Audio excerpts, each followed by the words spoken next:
Entonces, como les decía, en relación con los acontecimientos suscitados en la Ruta 1, en la zona conocida como Cambronero, esta es la posición institucional del Laboratorio Nacional de Materiales y Modelos Estructurales de la Universidad de Costa Rica, la cual se fundamenta en principios básicos de la ingeniería y en las buenas prácticas de la gestión de riesgo y gestión de los proyectos de infraestructura vial.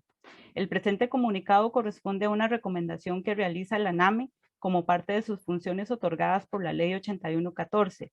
En este caso no se realiza un análisis sobre el caso concreto, ni se prejuzga sobre las posibles causas o responsables. Se trata de una recomendación general aplicable a todas las rutas, con alta vulnerabilidad.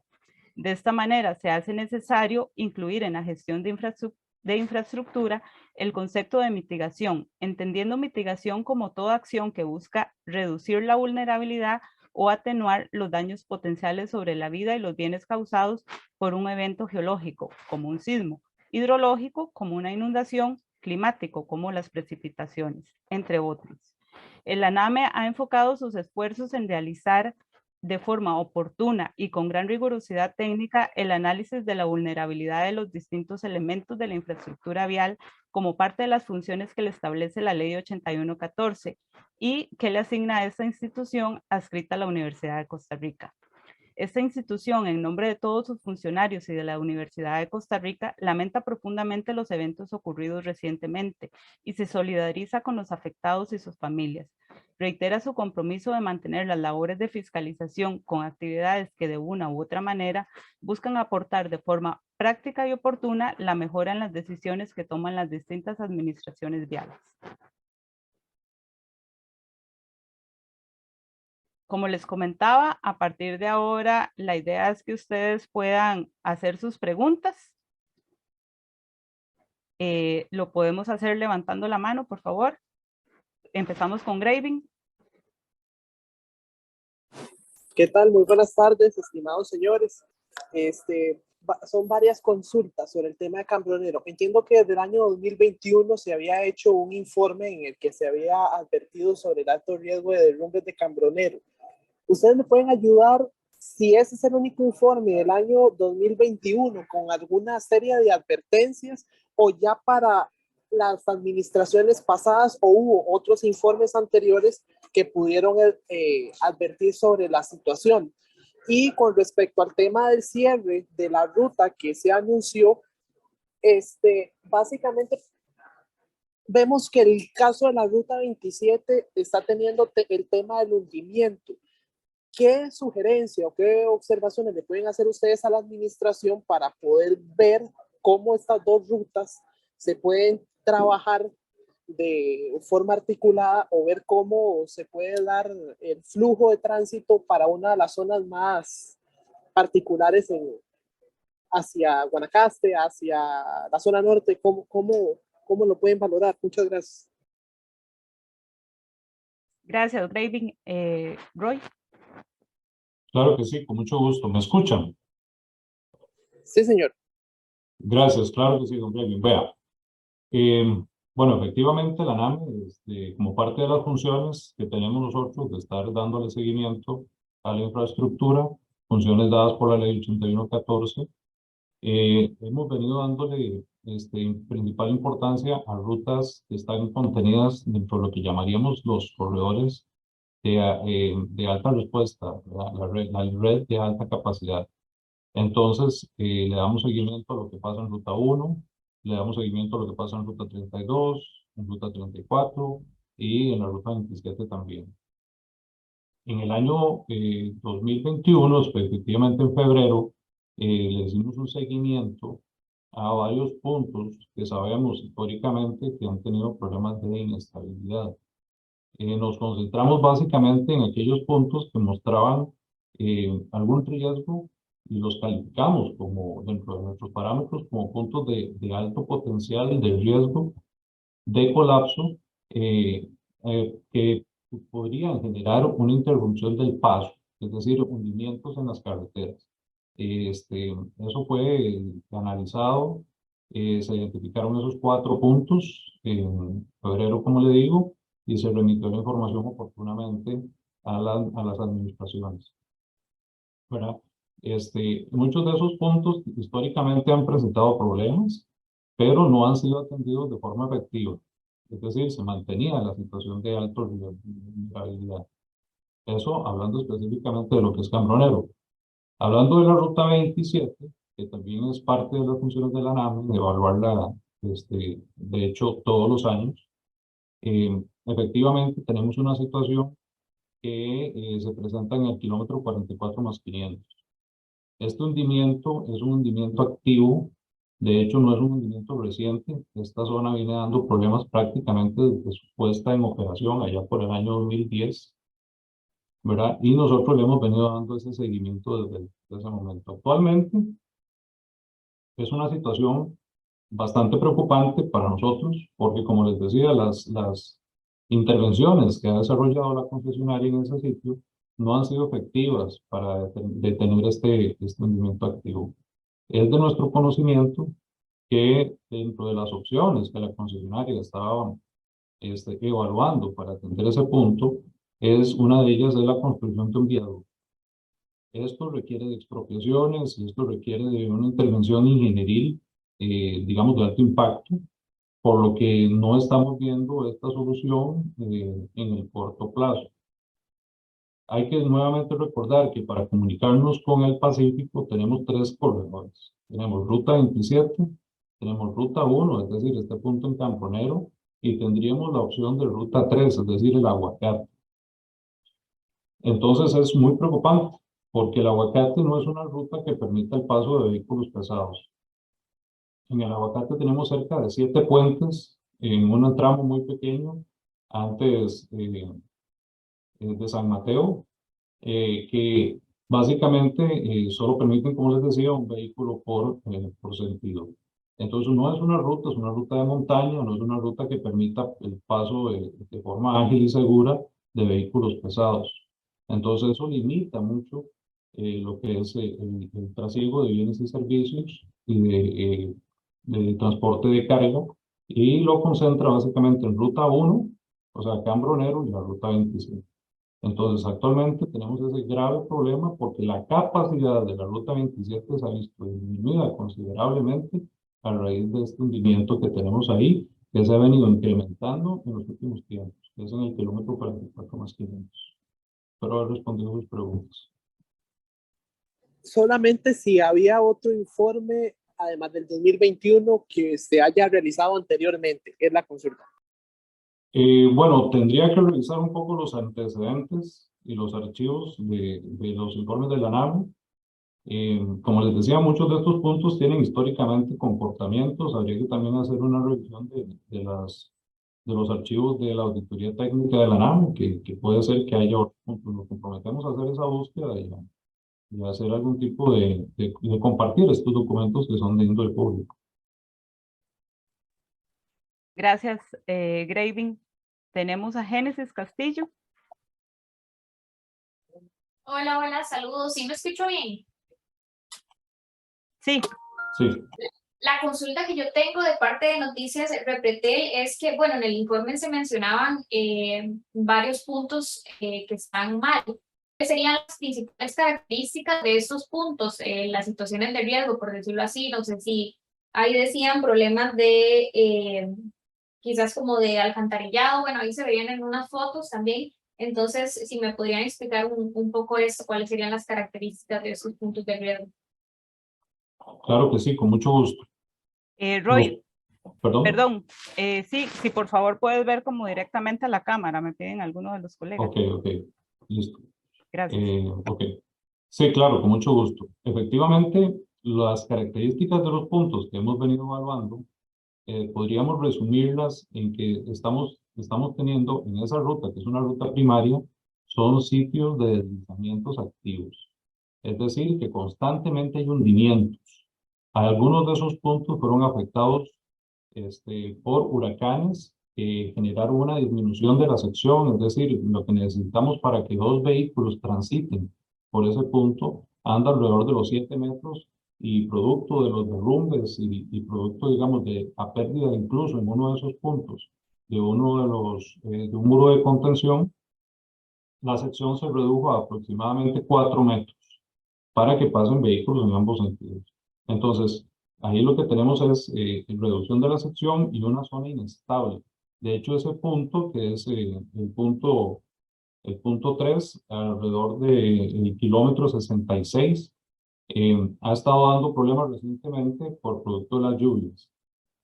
Tenemos también otros puntos en donde se han dado desniveles entre los dos sentidos de la vía, y hay un factor adicional que nos ha llamado mucho la atención en algunos de esos puntos, es la ausencia de elementos de seguridad vial, que a pesar de que la condición es evidente de que hay un problema de inestabilidad, no se distingue una suficiente intervención de elementos de seguridad vial que permitan el paso de forma segura para los usuarios, sobre todo en horas de la noche, cuando la visibilidad se ha disminuido. Eso es en términos generales lo que hemos encontrado en esos sitios, principalmente en Cambronero. Gracias. Tengo a José Pablo Rojas. Buenos días, don Roy y los colegas. Don Roy, son dos consultas muy puntuales. Una es, con la experiencia que ustedes tienen, la experiencia técnica, ¿qué tipo de revisión debe hacerse para definir, digamos, si se reabre o no, digamos, una vía que está cerrada por hundimientos o zonas vulnerables, como ocurre con la 32, como ocurre con Cambronero, incluso con otras vías situadas en otros puntos del país? ¿Qué tipo de inspección es la que se debe realizar para tomar una decisión de ese tipo? Porque es una decisión muy trascendental, lo vemos en este caso. Y lo otro es, por lo que usted explica, entonces, las tres vías principales hacia el Pacífico tienen algún problema, ya sea de capacidad, de carga, ¿verdad? Explico el tema del aguacate, que no pueden circular vehículos pesados, y es el tema de la 27 en el kilómetro 44, o sea, las tres vías tienen algún inconveniente, no están en una capacidad al 100%, ¿verdad? Así lo entiendo. Gracias, Pablo. Ahí, Roy, tal vez te referís a esa primera parte y mencionando también lo de la 27, y la ingeniera Ana Luisa Elizondo también tiene algo que aportar en esta respuesta. Entonces, si quiere empezamos. ¿Empieza usted, Ana Luisa? Sí, Okay. Voy a contestar la primera pregunta. Cuando uno hace un análisis de un sitio que tenga un grado de vulnerabilidad, para la toma de decisiones es importante analizar muchos detalles. Entre ellos están las condiciones de drenaje, la señalización y la demarcación vial, que es importantísimo lo que acaba de decir Roy, las condiciones del clima, la topografía, los tipos de suelo, la estructura geológica, la sismicidad del sitio, si hay una influencia en cuanto a un vulcanismo que se pudiera dar, actividad humana y la historia que tiene la ruta de vulnerabilidad. Todo esto da un marco y de manera integral se tiene que hacer un análisis para tomar las decisiones. Yo me imagino que usted está preocupado por el tema de si se tomaron o no las decisiones adecuadas. Esto que te acaba de decir sobre aspectos a valorar tiene que ponderarse y en función de ello uno establece una estrategia a seguir. Habrá sitios en los que uno de esos aspectos tiene mayor peso. Esta ruta es una ruta de vulnerabilidad, en el caso de la ruta de Cambronero, ya conocida por todos. Es una ruta que tiene una topografía quebrada, unas condiciones características de tipo de suelos, tiene un afloramiento de aguas, tiene sus drenajes, tiene niveles freáticos que en momentos de lluvia pueden subir considerablemente, que todo eso hace que ante la presencia de fenómenos atmosféricos como los que hemos tenido en los últimos días, incrementan la vulnerabilidad de la ruta. Entonces, si ya una ruta está considerada por sí sola, por sus propias condiciones, con un grado de vulnerabilidad, estos eventos atmosféricos incrementan ese grado de vulnerabilidad. Pero para la toma de decisiones hay que tomar en cuenta todos esos aspectos que mencioné, porque todos de alguna manera tienen que ser atendidos o tienen que tomarse acciones para mitigar en caso de que se presente una amenaza. Y esas acciones tienen que ser antes, durante y posterior a la amenaza que se presenta. De ahí como tal vez para contestar la primera pregunta. Y ahora con la segunda pregunta de las rutas, tal vez el compañero Roy para que aclare. Sí, claro que sí, con mucho gusto, Ana Luisa. Bueno, vean, sí, efectivamente, lo que tenemos ahorita, esa es la situación actual. Como les decía, hay 3 corredores principales de conexión con el Pacífico. Vean que estamos pensando, tenemos que pensar más bien no solamente en la comunicación, en la interconectividad de los usuarios, sino en el transporte de bienes y servicios. ¿Ok? Cuando hablamos de comunicación, estamos hablando de calidad de vida de los usuarios y estamos hablando de competitividad país. En este momento tenemos problemas en ese sentido porque tenemos capacidades disminuidas, sobre todo en Ruta 27, en donde las colas, digamos, producto del hundimiento del 44 más 500, se han incrementado y hay una enorme cantidad de vehículos pesados que transitan por esa ruta. Cuando una ruta de estas disminuye su capacidad, de forma orgánica, los usuarios y el tránsito buscan alternativas y se están trasladando, o se buscaría de forma lógica trasladar ese volumen vehicular a lo que es Cambronero, Ruta 1. Y ahora tenemos esta otra condición en Ruta 1, donde hay sitios de vulnerabilidad, donde hay amenazas presentes, como lo es el tema de la lluvia, ¿verdad?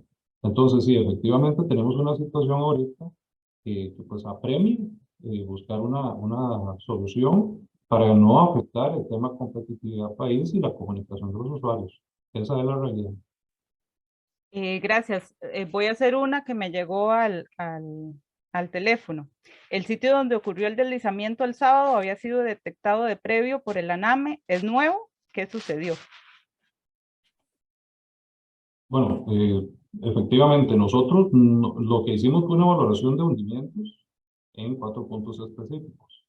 El sitio donde se dio el deslizamiento que todos conocemos no fue evaluado, digamos, de forma previa por el ANAME. Ok, gracias, Roy. Continuamos con Patricia Recio. Hola, muy buenas tardes a todos. Tengo 3 consultas. La primera es que en el informe que se emitió a principios del año pasado, había una recomendación o sea, si bien se analizaron estos puntos que mencionaba el informe, había una recomendación de evaluar otros puntos y se mencionaba también que cerca del área había otras fallas tectónicas y demás que debían ser estudiadas. Entonces, digamos, ¿por qué se hace esa recomendación? ¿Qué tanto o qué tan determinante o necesaria era esa inspección en otros puntos, según lo que se encontró en la zona? Porque hablaba también de que había una inspección geológica y demás. Entonces, ese tipo de cosas, ¿qué tanto hubiera ayudado o qué tan necesaria era? La segunda consulta tiene que ver un poco también con lo que preguntaba Pablo, y es si la inspección visual geológica esta que menciona el CONAVI que se hizo es suficiente para garantizar que una ruta se mantenga abierta o que otros criterios se debían haber tomado en cuenta. No sé si, por ejemplo, a nivel meteorológico, si todo eso debe considerarse a la hora de tomar una decisión de este tipo o basta con la inspección visual que se menciona que se hizo. Y por último, ¿qué tanto impacta o incide que no hubiera conservación desde hace casi 2 años en la zona ahí? Es decir, no hubiera manejo de aguas y demás, ¿qué tanto impacta para que estuviera más vulnerable de lo que ya se ha dicho que es vulnerable esa zona?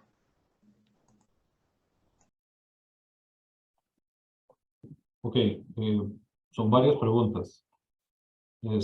Vamos a ver, tal vez si me ayudan con la primera, tuve un problemilla de audio y me la puedes repetir. Sí, es sobre las recomendaciones que venían en el Ok. informe del año pasado, que hablaba también de la necesidad de hacer otro tipo de inspecciones en otras zonas más allá de las que se habían analizado ahí. Sí, claro que sí. Bueno, vean, cuando uno hace un análisis de riesgo, de gestión del riesgo, tiene que tomar y ponderar en cuenta, tiene que ponderar dentro del análisis varios aspectos. Está el aspecto de la vulnerabilidad y las amenazas. Cuando uno habla de vulnerabilidad, es decir, qué tan resiliente, qué tan capaz es la infraestructura de soportar esas amenazas, y amenazas me refiero a lluvias, sismos, inundaciones, ¿verdad? Es esa valoración técnica. Nosotros y nos enfocamos en algunos puntos, mas sin embargo sabemos que la ruta, por sus características, su topografía, el volumen de vehículos que tiene, etcétera, debe ser y debe ser evaluada de forma integral. Por eso la recomendación nuestra es que el análisis de la gestión del riesgo que se dé en esa ruta no se concentre únicamente en los puntos que nosotros estamos evaluando, sino que se llama a la administración a que haga un análisis integral de toda la zona, porque así como vemos problemas de hundimientos, podremos tener problemas de manejo de aguas superficiales, podremos tener problemas de inestabilidad en las rutas. Entonces, por eso es que hacemos ese tipo de recomendaciones. Es sano e importante que dentro de la gestión del riesgo de proyectos de esta magnitud se abarque de forma integral el proyecto, no únicamente aquellos puntos que se han identificado de riesgo potencial alto, porque podemos hablar de riesgo potencial medio o bajo, pero siempre existe un riesgo. Insistimos en que es sano e importante que se dé una gestión del riesgo. Eso pensando en la pregunta que me decía sobre los otros puntos. Me hablaba del mantenimiento y el efecto que esto puede tener. Bueno, ya ustedes saben que tenemos ya creo que más de 2 años de no tener contratos de conservación y mantenimiento. Los contratos de conservación y mantenimiento tienen un efecto directo en, por ejemplo, los drenajes y los elementos de seguridad vial. El no tener contratos de conservación, sin duda, incrementa digamos, la susceptibilidad, la vulnerabilidad de las rutas. Eso no solo pasa en este punto, sino que pasa a nivel general, en toda la red vial nacional pavimentada que estamos sufriendo esta situación. No sé si deja algo por fuera. Sí, me Sí, parece sí, que... lo del criterio, perdón, nada más para afinar un poquito esa pregunta, don Roy, básicamente también es si a criterio de ustedes, bueno, primero, si es suficiente el criterio visual para determinar que una ruta en esas condiciones y con las alertas meteorológicas y la condición que se estaba presentando de lluvia en ese momento y de suelos saturados y demás, era suficiente para garantizar que el paso era seguro. Y también esto, pues, si a su criterio es recomendable que una carretera de este tipo se mantenga abierta cuando se presentan precisamente estas condiciones y a sabiendas además de que existen todos estos puntos vulnerables.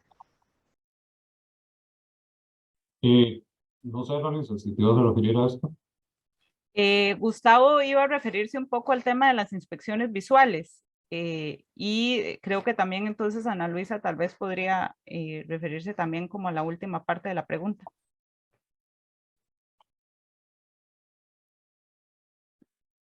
Bueno, buenas tardes.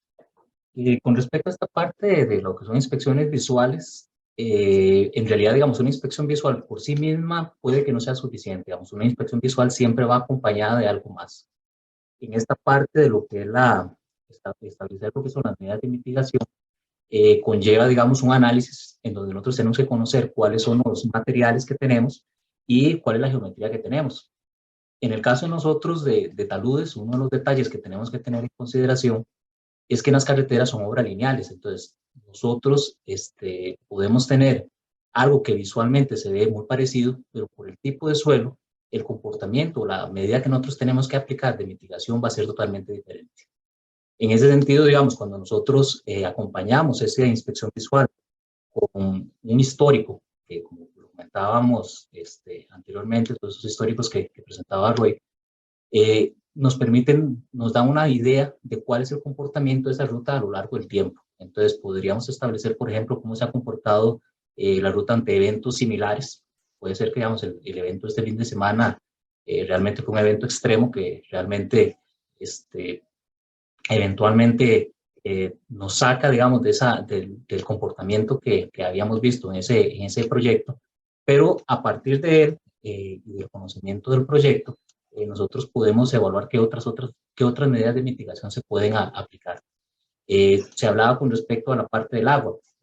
Existen dentro de estas medidas de mitigación medidas que son muy sencillas y una de ellas es la parte del control de la escorrentía superficial. A veces la construcción de drenajes, subdrenajes son medidas que tienen un bajo costo, pero que igualmente el aporte que nos va a dar para la parte de seguridad de los taludes es bastante alta. Resulta que muchas veces también dentro de esa parte de mantenimiento se nos olvida que construimos cualquier obra para control de aguas y construimos el día 1 el proyecto, pero se nos olvida que ese mantenimiento tenemos que seguir dándoselo con el tiempo, porque con el tiempo puede ser que se vayan socavando las cunetas, las contracunetas, y eventualmente esas medidas que nosotros habíamos implementado para mantener estabilidad en talud, eventualmente se van a ir perdiendo y puede, digamos, acarrear problemas a futuro.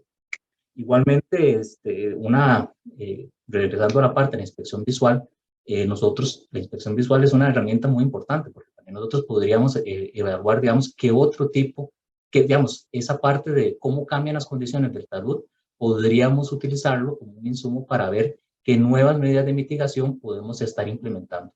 Al final de cuentas, lo que nosotros tenemos que tener en consideración es que no existe una única solución.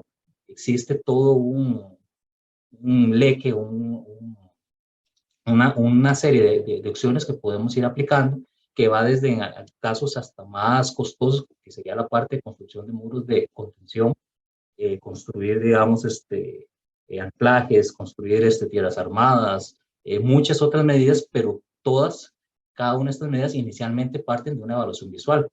Y después de eso tenemos que complementarlo con la parte de los estudios geotécnicos que tenemos que hacer.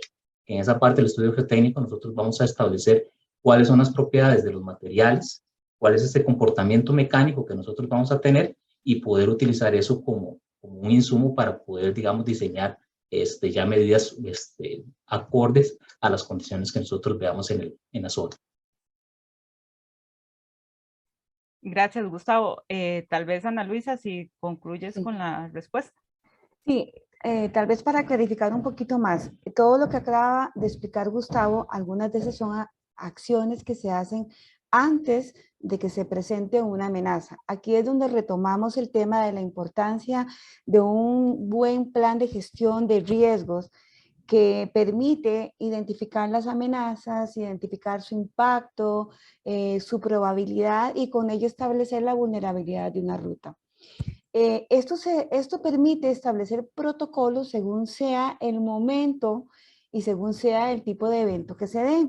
Entonces, en un protocolo uno tiene que tener claro qué se debe hacer, cuándo se debe hacer, quién lo tiene que hacer, cómo hay que hacerlo, cuál es su costo. Y es ahí donde, en este caso, probablemente los protocolos que tenga el MOB tengan para ese momento definido cuáles son las acciones.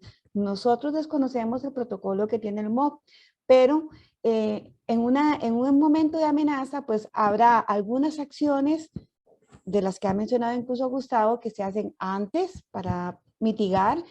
Habrá algunas acciones que se harán durante el momento de que se presenta la amenaza y habrá otras que se harán después. Durante, por supuesto que se vuelve importantísimo la auscultación visual para ver cómo se están desarrollando ciertos efectos del agua, por ejemplo, y tomar decisiones en función de ellos, pero eso estará debidamente establecido en un protocolo. Gracias, Ana Luisa. Continuamos con Richard Molina. Hola, buenas tardes. Me quedan algunas dudas. En el 2019 fue el informe, Gabriela, para retrotraerme. El último fue el año pasado, en el 2021. Algunos de ustedes, cuando emitieron ese informe, don Rodolfo Méndez Mata los invitó a reunirse con él para conversar sobre este asunto en particular. Es la primera pregunta. Roy. No, en realidad el tratamiento que se le ha dado al informe, nosotros remitimos el informe no solamente al MOB, sino al MOB, CONAVI y a todas las entidades de ley, Asamblea Legislativa, Defensoría de los Habitantes, Contraloría General de la República. Se nos comunica que a través de una respuesta formal, que a raíz de este informe, de los sitios de alto riesgo y vulnerabilidad, susceptibilidad a hundimientos, se estaba gestionando un proceso de contratación para atenderlos. Nosotros en este momento desconocemos en qué etapa se encuentra ese proceso. Don Roy, pero perdón para precisar, don Rodolfo Méndez le llamó a usted, llamó a alguien del CONAVI, y les dijo, mire, qué preocupación más grande, necesito reunirme con ustedes puntualmente, por favor. No, señor, lo que se hizo fue una respuesta por escrito, no una reunión como usted nos la escribió. Segundo, este hecho que ocurre es un hecho que se puede, para explicar desde la técnica, desarrollar con un periodo de lluvia corto, o esto es consecuencia de una desatención de un largo periodo, o es que de pronto, como está ocurriendo, por ejemplo, en el Cerro de la Muerte, la gente nos dice que cada vez está más peligroso conducir por ahí, o es un evento que hoy llueve y la vía queda en muy malas condiciones, o es un acumulado, Roy? Vea, lo que pasa, va de nuevo, los conceptos del riesgo son vulnerabilidad y amenaza. Cuando tenemos una infraestructura muy vulnerable, por ejemplo, cuando tenemos taludes con cortes a 90 grados de suelo, cuando tenemos suelos saturados, cuando tenemos, digamos, la topografía del sitio, eso lo que provoca es que sea una infraestructura muy vulnerable.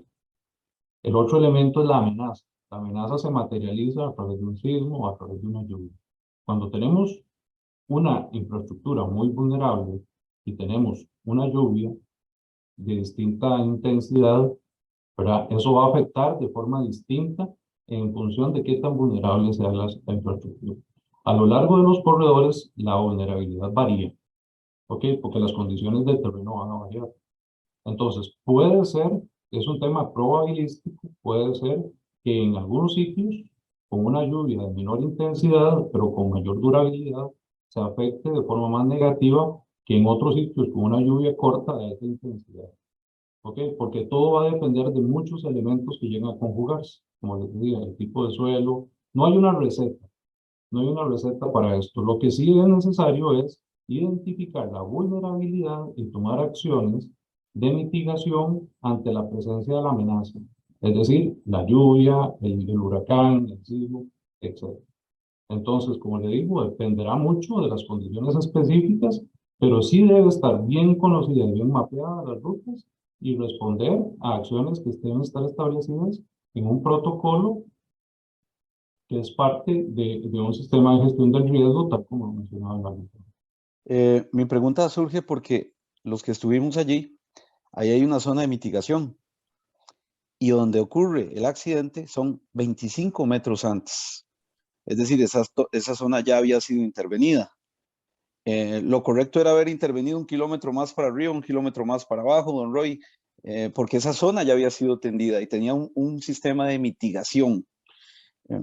Era desatendido eso, si ya había una zona más o menos como de unos 200 metros de atención. Y voy a mi última pregunta para que usted avance. ¿Debería, debido a las circunstancias de la Ruta 27 y de acuerdo al criterio de algunos, incluso que aseguran que cuando llueve tiene que cerrar vías, debería cerrarse apenas llueva la Ruta 27 porque hay sendos, diríamos, evidencias de vulnerabilidad? ¿Debería como prevención cerrarse la 27 porque también podría ocurrir una catástrofe en cualquier momento? Vamos a ver, como le decía, esto es difícil de valorar sin un estudio específico profundo. Cada zona, digamos, cada ruta puede variar su nivel de vulnerabilidad de un punto a otro con mucha, digamos, grandemente puede variar esa vulnerabilidad.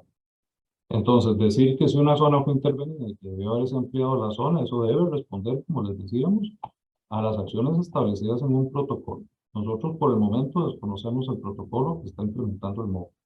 Entonces, yo no le puedo decir que eso debió haberse ampliado. Eso sí, que responder a un estudio técnico que tiene como parte un análisis visual, pero está inmerso dentro de un protocolo. ¿Ok? Para la ruta 27, igual, la decisión de cerrar o no es una decisión que se basa y se debe basar en un análisis de riesgo. Ahí la diferencia es que tenemos un concesionario que asume toda la responsabilidad de la gestión del corredor y que debe tener sus propios protocolos de intervención. Debe privar ante todo, y esta sí es una posición que creo que la NAMI ha sido muy amplio y muy contundente antes, debe privar ante todo la seguridad vial. Primero el usuario, segundo el usuario, tercero el usuario. Gracias. Continuamos con Eduardo Vega. Hola, hola, ¿me escuchan? Sí. Sí. Don Roy, ¿cómo está? Eduardo Vega de La Teja, ¿cómo me le va? Don Eduardo, un gusto. Don Roy, ¿dónde estaba usted cuando se dio cuenta de la noticia? Bueno, yo estaba en mi casa Y la recibí con suma preocupación y suma tristeza. ¿Cómo le llegó la noticia? O sea, porque lo que quiero preguntarle es, la NAME advierte y advierte y advierte, y cuando usted ve en la noticia esas cosas, ¿a dónde le pega? Bueno, la NAM es parte de una red de comunicación. Nosotros tenemos contacto con muchos actores relevantes del medio. Entonces, cuando algo de esta magnitud sucede, pues nos llega la noticia. El trabajo efectivo de nuestra comunicadora Gabriela Contreras, aquí presente, nos mantiene siempre al tanto de forma muy ágil. Entonces, sí, nos enteramos rápidamente de qué es lo que está sucediendo. Personalmente, ¿cómo lo vive? O sea, cuando usted recibe la noticia, después de 2021 y acá. Don Eduardo, bueno, estamos en una valoración subjetiva de este tipo. Vamos a ver, debo decir que como a cualquier otro costarricense, con mucha preocupación, pero esto para nosotros en la NAM es un enorme reto de mantener el nivel de compromiso que hemos tenido. Vean que nosotros hemos sido muy efectivos y muy eficientes en hacer nuestras valoraciones técnicas y oportunos, porque como por ejemplo en estos 3 o 4 puntos que decía, hemos hecho valoraciones con bastante tiempo, ¿verdad? Sobre todo pensando efectivamente en que el corredor Ruta 1 es un corredor de soporte fundamental para la economía y la calidad de vida de los costarricenses. Entonces, hemos desarrollado una estrategia de evaluación que nos ha permitido ser oportunos y pues incluso pues manejamos cierto grado de frustración en la NAME porque estos trabajos podrían generar acciones más contundentes y eso siempre ha sido parte de nuestra lucha, pero eso no nos desmotiva, don Eduardo, siempre mantenemos la misma mística y el mismo compromiso, pues a pesar de estar luchando también con problemas presupuestarios, ¿verdad? La NAME también sufre.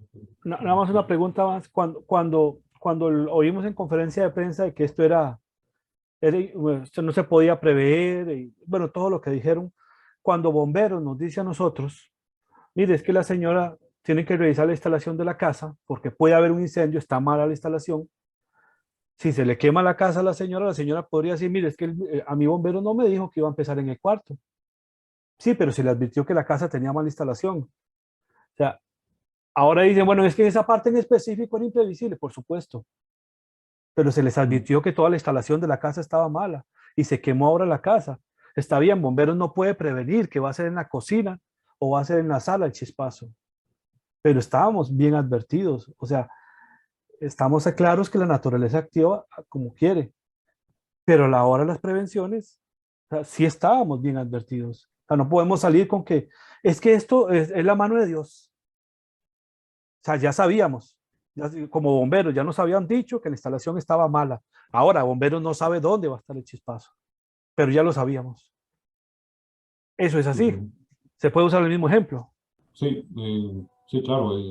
Tal vez para terminar mi análisis también iba a ser un aporte valioso. Bueno, es como en Costa Rica. En Costa Rica sabemos que tiembla, ¿verdad? Por eso tenemos un código sísmico. Por eso hemos desarrollado buenas prácticas constructivas, por eso desarrollamos simulacros sísmicos con mucha frecuencia, ¿verdad?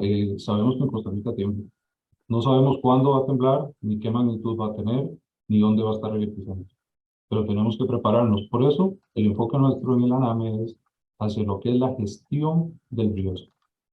Sabemos que existe vulnerabilidad en nuestra infraestructura, sabemos que hay amenazas, las conocemos, en Costa Rica llueve, en Costa Rica tiembla, hay amenazas y cuando estamos en época seca hay incendios también. Entonces lo que tenemos que hacer es gestionar el riesgo. Gestionar el riesgo no es eliminarlo. Gestionar el riesgo es desarrollar medidas en los 3 momentos que bien mencionaba Ana Luisa, antes, durante y después de un evento, para poder disminuir el impacto que eso tenga para los costarricenses. Entonces, esa es la realidad que tenemos. Tenemos que, la ciudad tiene que invertir en su instalación eléctrica y Costa Rica tiene que hacer lo propio en los temas que le corresponden a nivel de infraestructura. Gracias, Roy. Ana Luisa. Sí, don Eduardo, tal vez para clarificar o ampliar un poquito más. en carreteras se manejan dos conceptos, uno que es fuerza mayor y otro que es caso fortuito. La fuerza mayor está asociada a una situación que puede ser previsible, inevitable y que pueda permitir medidas de mitigación. Caso fortuito está asociado a algo imprevisible. Para nosotros, esa situación vivida en Cambronero es una acumulación se juntaron diferentes situaciones. Unas podrían ser previsibles y otras no previsibles. Por ejemplo, por decirle algo, puede ser que en ese talud, y estoy hablando hipotéticamente, en la parte superior se haya hecho una bolsa de agua o un acumulado de agua en un momento determinado y empezó a infiltrarse e hizo que ese punto se deslizara y esa parte no era previsible. Saber que se formara una bolsa de agua ahí o un contenido de agua importante que generara el deslizamiento, pues algo es no previsible. Ahora, lo que sí es previsible en la ruta es que ya tiene una alta vulnerabilidad, tiene puntos sensibles, tiene una topografía quebrada, tiene tipos de suelos y tiene muchos afluentes de agua o afloración de agua y niveles freáticos altos en momentos de lluvia o en momentos de fenómenos naturales como los que hemos tenido, y eso digamos que da un grado de previsibilidad en la cual se pudieron haber tomado antes de que se presentara la amenaza algunas medidas. Nosotros no sabemos todo lo que el MOP ha venido haciendo en esa ruta y no sabemos si ha tomado algunas medidas. Desconocemos porque, como mencionó Roy, nosotros recibimos una respuesta de parte del CONAVI de que ellos iban a sacar una licitación para atender la ruta y eso hasta ahí llegamos. Desconocemos si han hecho algunas actividades para mitigar posibles eventos como estos y no podemos como dar un criterio técnico al respecto, pero sí es importante tener claro que existen cosas que son por fuerza mayor y cosas que son por caso fortuito. Gracias, Ana Luisa. Continuamos con Hulda. Buenas tardes. Una consulta es para entender un poquito mejor ese trabajo que hace la NAME y que ya realizó con ese informe del año pasado. Mi duda es, cuando ustedes evalúan o señalan que hay estas situaciones en 3 puntos, esto es después de inspeccionar absolutamente toda la ruta, es decir, en estos 3 puntos es donde encontramos problemas, o se hace algo así como un muestreo, por decirlo de alguna manera. Vamos a inspeccionar ciertos tramos porque no tenemos, no sé, el recurso para hacer toda la inspección. Y con respecto a lo que se le indica a la administración de que justamente se debe hacer una valoración más integral de toda la ruta y demás, lo que quería saber es, bueno, ya nos han dicho que CONAVI solo les indicó que iba a hacer una licitación, pero lo que quisiera saber es si la NAME de oficio realiza posteriormente algún como informe de seguimiento a este anterior, e incluso si a raíz de esta situación en Cambronero, el accidente, se tiene previsto hacer alguna valoración, algún informe sobre cuáles razones pudieron haber sido de caso fortuito y cuáles de fuerza mayor, o qué pudo haber influido en que ocurriera el fatal accidente que finalmente ocurrió. Gracias. Roy, tal vez la primera parte.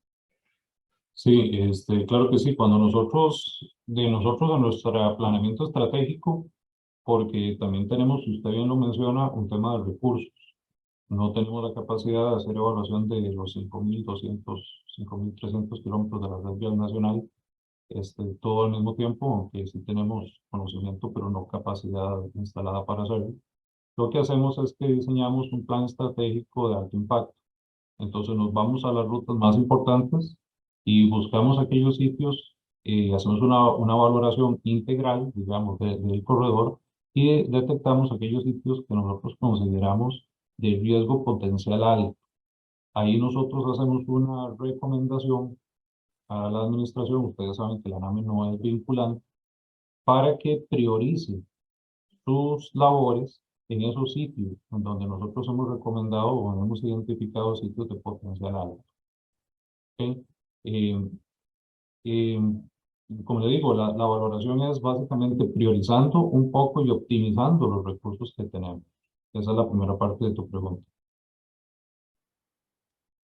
¿Sobre la segunda parte?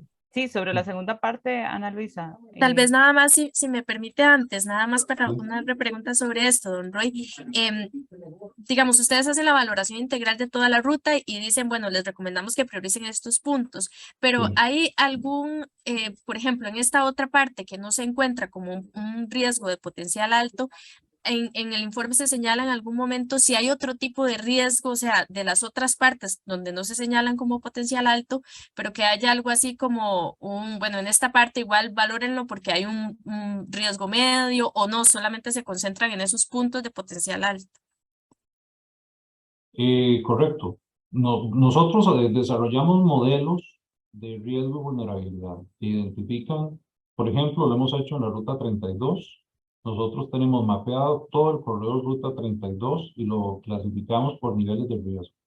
Entonces, por ejemplo, nosotros sabemos que la zona de mayor riesgo se encuentra después del túnel en un tramo de 14 kilómetros. Ahí es donde estadísticamente se ha venido dando la mayor cantidad de deslizamientos en ruta 32.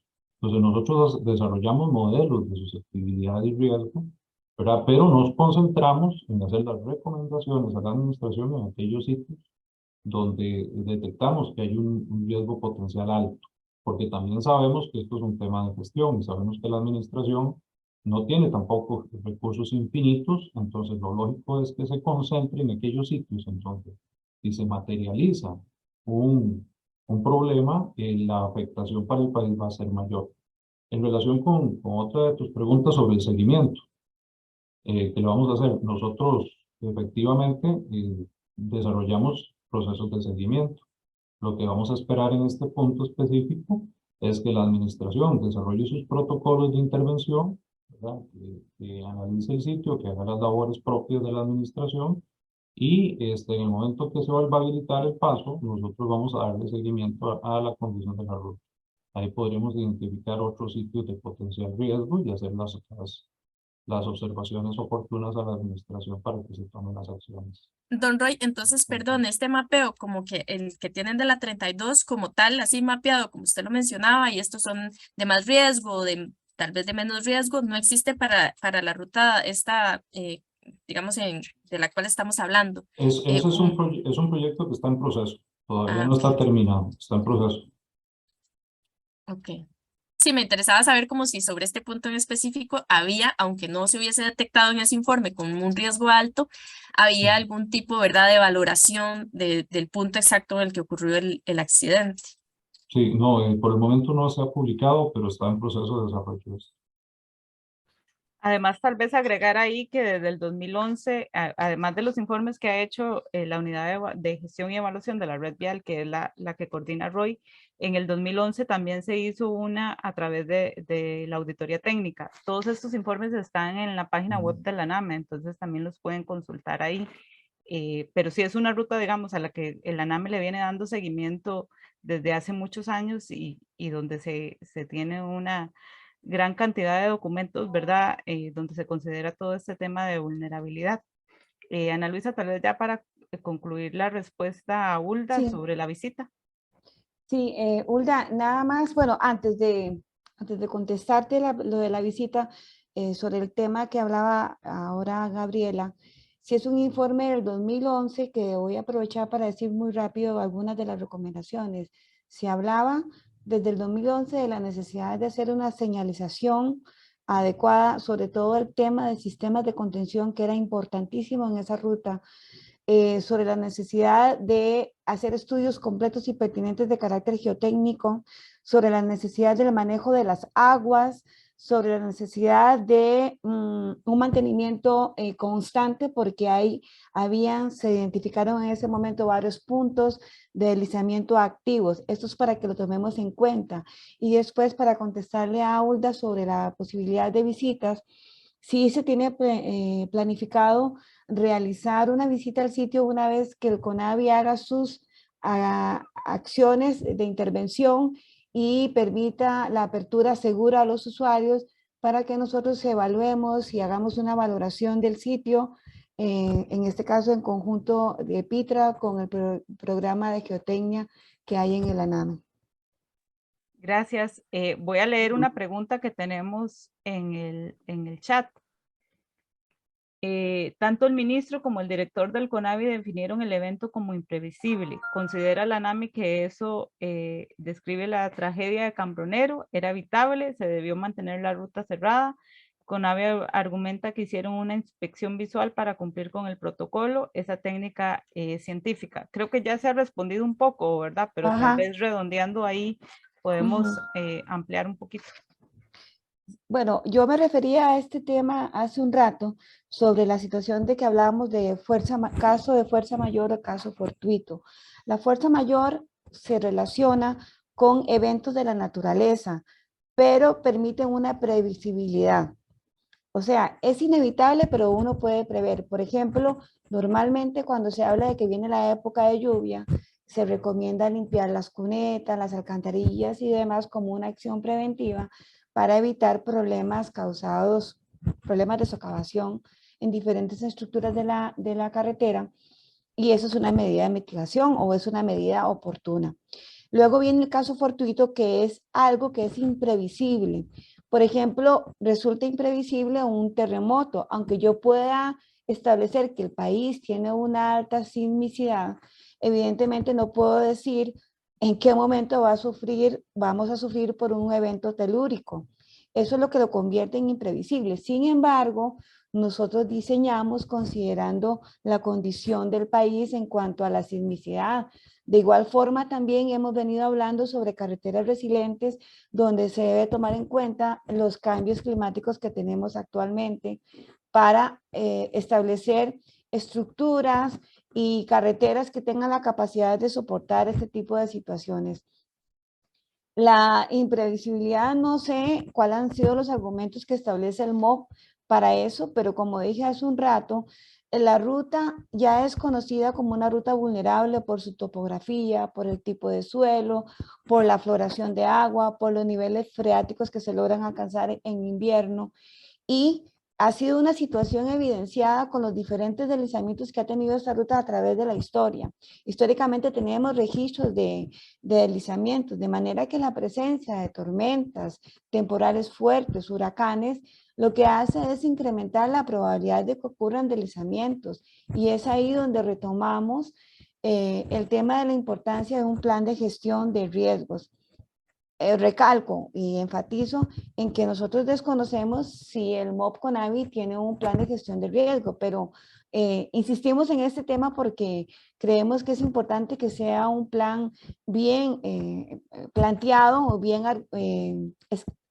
esquematizado, que abarque todos los temas posibles, que resulte integral, como decía hace un rato el compañero Roy, que se tomen en cuenta todos los elementos y las posibles amenazas que se puedan presentar y que afecten nuestras carreteras. Gracias, Ana Luisa. Hay otra consulta en el chat. Dice, sobre la ruta 1 en el sector de Cambronero, ¿qué tramos de la vía se han detectado como zona de riesgo y que al día de hoy no se haya atendido? Y en caso de, ¿cuáles son ya las identificadas?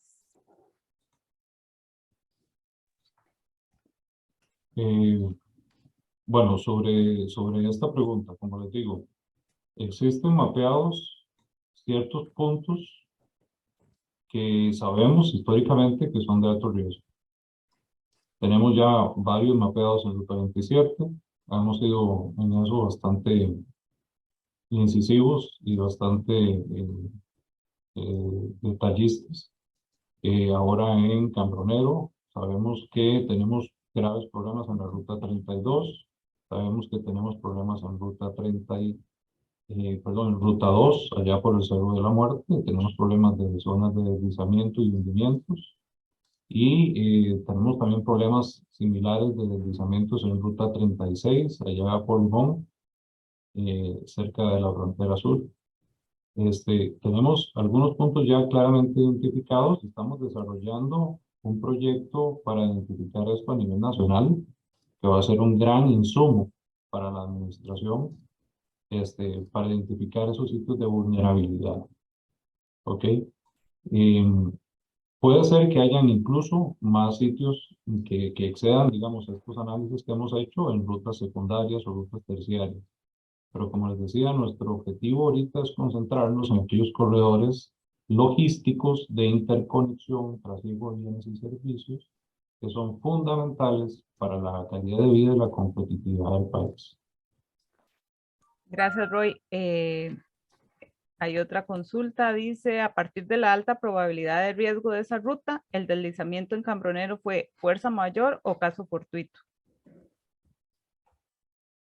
Sí, aclaro aquí una cosita, vea. En este evento que se presentó, si uno lo analiza, pueden conjuntarse eventos, unos que son de caso de fuerza mayor y otros que son caso fortuito.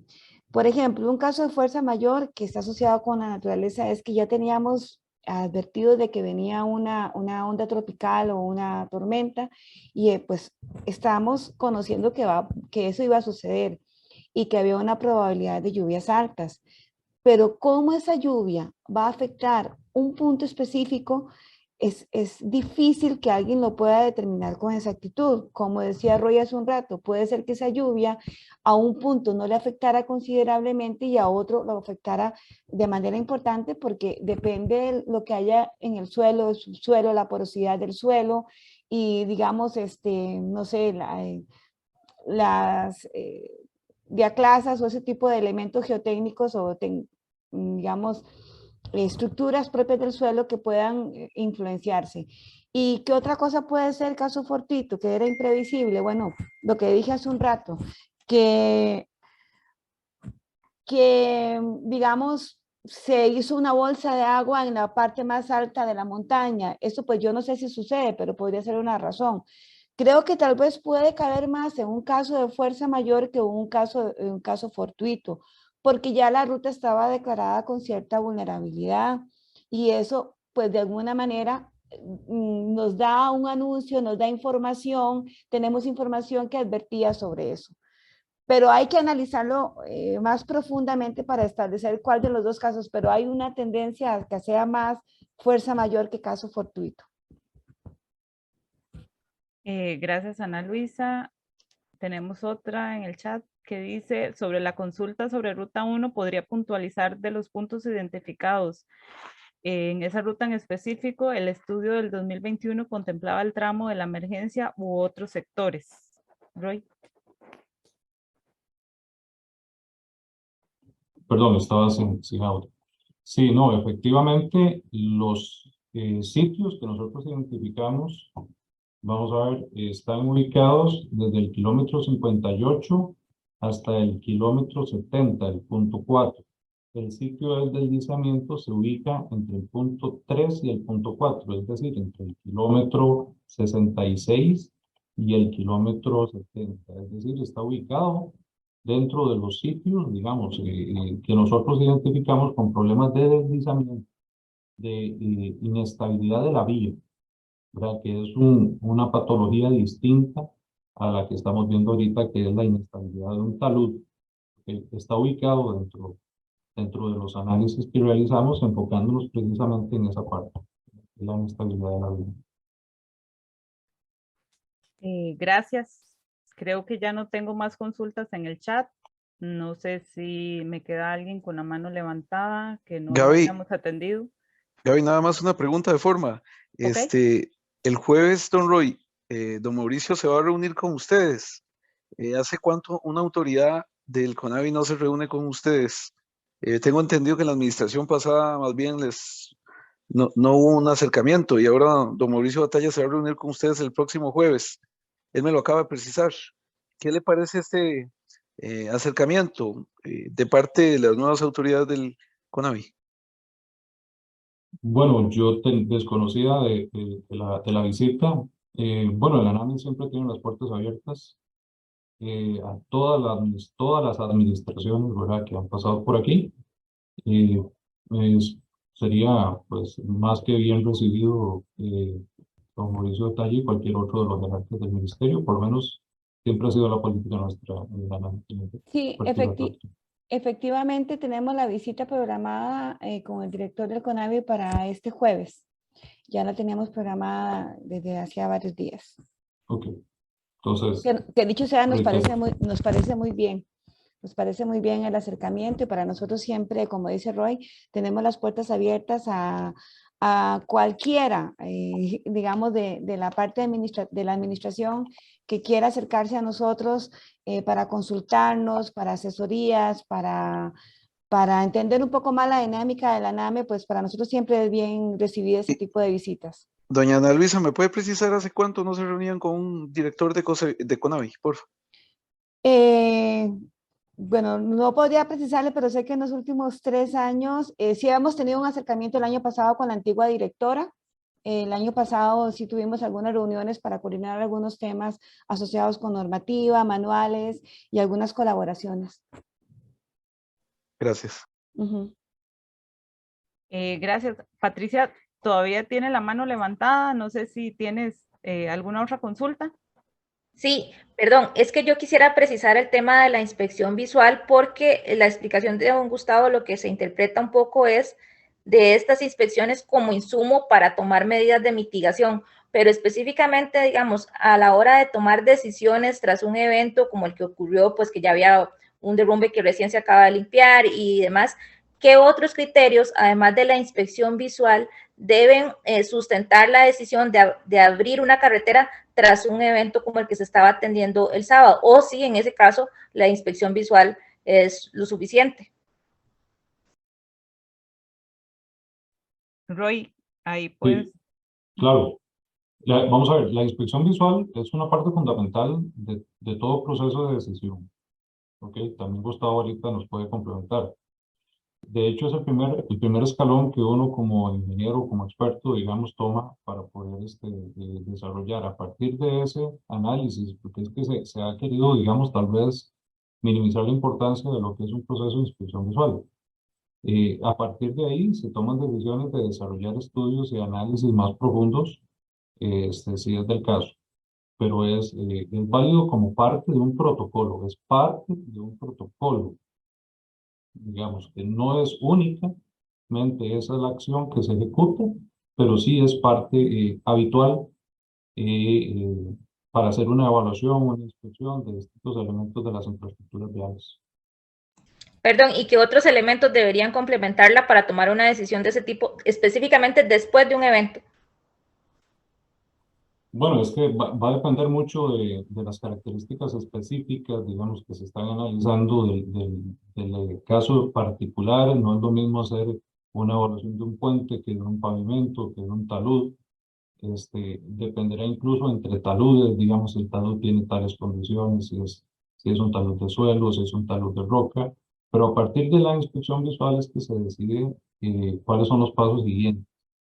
No te puedo decir una receta porque no existe, eso va a depender de cada uno de los casos específicos que se encuentra el experto en su primera valoración visual. No sé, Gustavo, si quieres complementar algo. Sí, correcto, digamos. Como lo dice Roy, exactamente esto. La inspección visual tiene que estar siempre dentro de un protocolo. Y ese protocolo va acompañado de conocer la historia de la zona que queremos intervenir. Esa historia, digamos, uno lo tiene que conocer, por ejemplo, la experiencia que se tiene en esa región. Se tiene que conocer, porque esa carretera, en el momento en que se construyó, requirió de ensayos de los materiales, entonces ya se conoce, digamos, cuáles son los materiales que existen ahí, y a partir de todo ese conocimiento que se tiene de la ubicación del punto, de la historia, de los tipos de materiales, de cómo se ha comportado ante eventos similares, uno podría establecer esa evaluación visual como suficiente para establecer si es segura o no la vía. Ahí en ese sentido, digamos, sí es importante esa parte del protocolo, sé realmente qué era lo que se tenía. Difícilmente no es, digamos, y como lo comentaban anteriormente, uno de los problemas que tenemos en la parte de geotecnia es que dos tramos de carretera que pueden estar separados por 50 metros no necesariamente se van a comportar exactamente igual.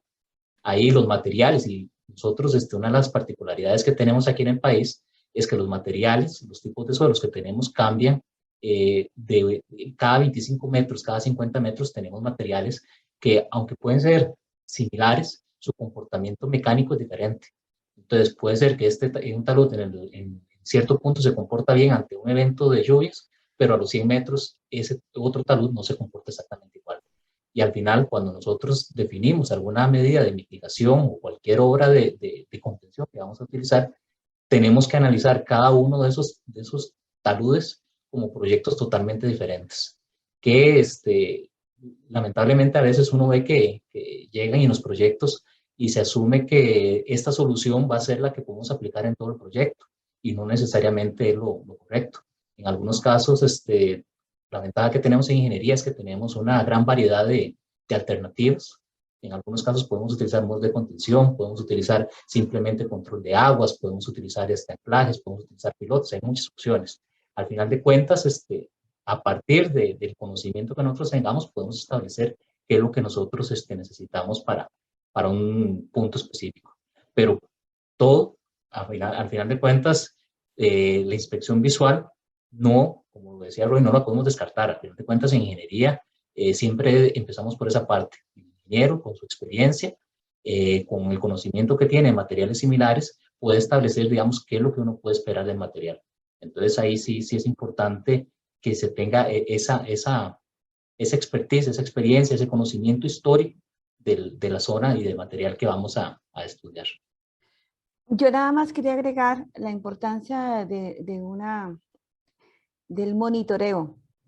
El monitoreo es fundamental porque el monitoreo se hace para cada sector y se hace de manera, siempre que se haga de manera suficiente, pertinente y oportuno, pues va generando una información, como dicen los compañeros, que parte de la parte visual, pero en la medida en que el monitoreo se lleve siempre y se lleve desde siempre con un seguimiento como muy disciplinado de la ruta, se pueden tomar decisiones más inmediatas cuando se tiene todo un histórico de monitoreo completo y suficiente. Gracias. Levantó la mano Eduardo. ¿Me escuchan ahí? Sí. Es nada más para no cometer un error. Cuando nos dice la compañera que, bueno, sí pudo haber sido fuerza mayor, entonces lo que pasó en Cambronero estaba advertido que podía pasar. En eso estamos claros. Porque en algún momento la compañera lo que nos dijo fue que la zona tenía todos los números de la rifa, pero pudo haber sido caso fortuito. Entonces, es nada más para tenerlo claro. Fue fuerza mayor, o sea, eso se pudo haber prevenido. Vamos a ver, es que hay, en este evento, si usted lo suma, pueden haber cosas, algunos factores que califican como caso fortuito, porque hay que ver que hay muchos elementos que se juntaron, ¿verdad? Digamos, por ejemplo, no sé, vamos a ver desde lo humano hasta las condiciones propias del sitio, hasta la cantidad de lluvia, porque la intensidad de esa lluvia, por lo menos nosotros no conocemos todos los factores. Digamos, si yo le digo a usted ahora con seguridad si es fuerza mayor o caso fortuito, sería irresponsable porque yo no tengo un levantamiento de todos los factores que se dieron en ese momento sumados. Lo que sí puedo decirle es que lo que sí es fuerza mayor es que ya había un informe que advertía de que el sitio, y hay varios informes o incluso la Comisión Nacional de Emergencia puede ser que ya lo tenga identificado desde el punto de vista geotécnico, geológico, hidráulico, hidrológico, como una zona susceptible o sensible o digamos de vulnerabilidad también, porque acordémonos que la Comisión Nacional de Emergencia tiene sus propias valoraciones. Entonces digamos que hay aspectos o hay algunos factores que calzan para llamarlo fuerza mayor, pero puede haber algunos otros factores que se pueden calificar como caso fortuito, que era por ejemplo el ejemplo que yo ponía.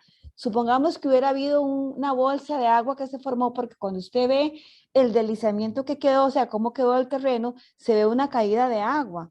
Uno no sabe si allá arriba, porque eso ha sucedido en otros sitios del país, se forma una poza de agua que a la postre vino y terminó de generar el deslizamiento. Eso es imprevisible. Pero en el informe que ustedes hacen, en el 2021, tienen una foto exactamente, bueno, muy similar a un deslizamiento. Ustedes publican una foto diciendo, vea lo que está pasando. Del sitio exactamente al que estamos hablando. Roy dice que ese sitio como tal no se Ahora un valoró. compañero hablaba de 5 o 10 metros. Estamos claros que no es exactamente el sitio, pero ustedes con una foto muy parecida dicen, miren, esto puede pasar, pero es una foto que la podríamos haber aplicado a lo que pasó esta tragedia que sucedió. Ustedes con una foto publican algo muy similar y dicen, ojo, y entonces yo le entiendo a usted, o sea, usted me dice, compraron todos los números de la rifa, pero pudo haber sido que no. Eduardo, tal vez ahí, digamos, para aclarar un poco, y que era lo que mencionaba Roy, el caso sí está dentro de los kilómetros que han sido evaluados. Lo que tal vez no estaba específico, que creo que es lo que Ana Luisa está tratando de explicarle, es como el punto propiamente, porque obviamente, digamos, en el informe del año pasado se mencionan 3 puntos específicos. Obviamente se analizaron una serie de kilómetros y era también lo que explicaba Roy, y el caso del sábado está dentro de esos kilómetros. Lo que no estaba identificado era propiamente como el punto, digamos. Obviamente la foto es similar porque toda la zona es similar, entonces creo que se podría ver en ese caso la foto, por eso muy parecida a lo que pasó el sábado, pero no es que el punto propiamente o específicamente el ANAME había dicho va a ser acá, como si tal vez, digamos, habían otros 3 puntos señalados, pero sí está dentro de los kilómetros que han sido evaluados. Sí, no, les agradezco, porque yo entiendo que aquí podemos seguir, o sea, don Roy me dijo, en estos 20 metros puede pasar algo, pero pasó en el metro 2 y alguien le está diciendo, pero usted no me dijo que en el metro 2. Exacto. Pero exacto. don Roy dijo que en estos 20 metros. O sea, ya lo otro es plata menuda. Este es un tema de probabilidad, don Eduardo. O sea, es que, digamos, uno tiene que manejar las probabilidades de lo que pueda suceder en un sitio. Digamos, uno en general puede decir que una ruta tiene un tramo de alto riesgo, pero usted no puede decir con exactitud dónde puede suceder algo, a no ser de que tenga monitoreado todo el tramo con diferentes dispositivos, que eso saldría muy caro, ¿verdad? Y que ojalá pudiéramos hacerlo, en la cual usted puede empezar a ver de un día a otro cómo se va deslizando el terreno y usted pueda decir, un momentito, el terreno se está deslizando a esta velocidad, cierren la carretera, ¿verdad? Por ejemplo, eso sería deseable que nosotros pudiéramos hacer con muchos tramos de nuestro país, pero eso sería a un altísimo costo y ahí ya podríamos hablar con mayor certeza. Nosotros siempre hablamos en términos de probabilidad, ¿verdad? Obviamente cuando uno dice esa zona tiene una alta probabilidad de ceder ante las lluvias, evidentemente si viene un evento tan fuerte como los que hemos tenido, la probabilidad se incrementa, ¿verdad? Ese es el tema, que es un manejo de probabilidades. Mil gracias, en verdad. Gracias, creo que estaríamos, no veo más manos levantadas ni preguntas en el chat. Gabriela, perdón, muy rápido, ¿usted me repetiría los cargos de doña Ana Luisa, don Roy y don Gustavo? Claro, ingeniera Ana Luisa Lizondo, ella es la coordinadora del programa de infraestructura del transporte.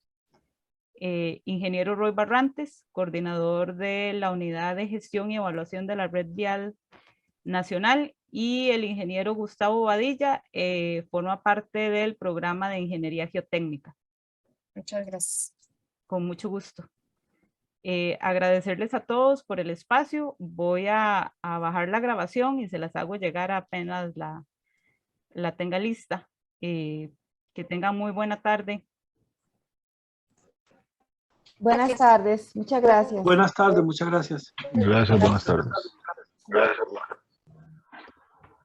Para servirles, buenas tardes.